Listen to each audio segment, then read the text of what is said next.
Yeah guys, join me today as we change the steering rack on this beautiful Q5. So we've got the wheels off.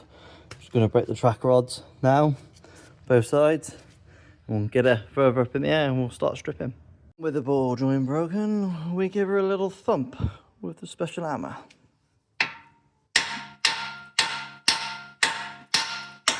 Okay, we may need a bigger thump hammer.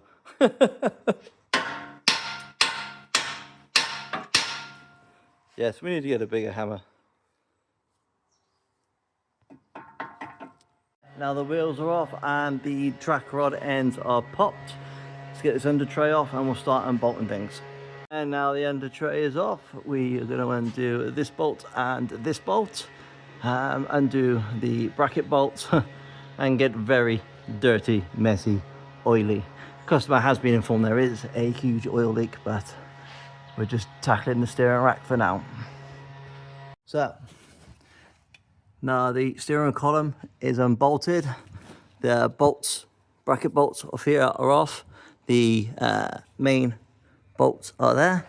And we should just be able to do a little wiggle back and forth.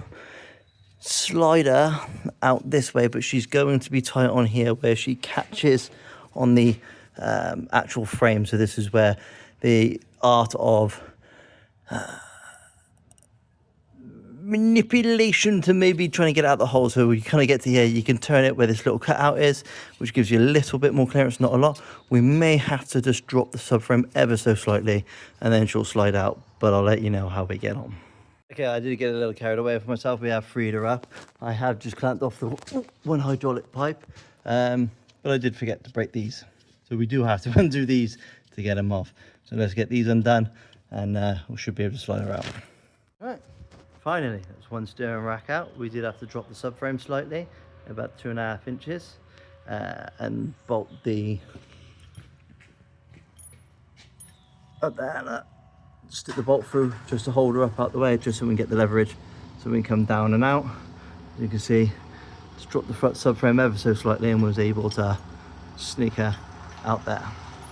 So let's set the new one up and let's get going. And just like that, guys, out with the old, in with the new. She's ready to go in. Clips are on, cable ties on, cable ties on. Sensor is switched over and she's ready to slide straight in. And just like that, guys, she's all back together. Everything goes back on in reverse order. Nice, easy and simple. Jobs are good and happy days. Let's get it back to the customer.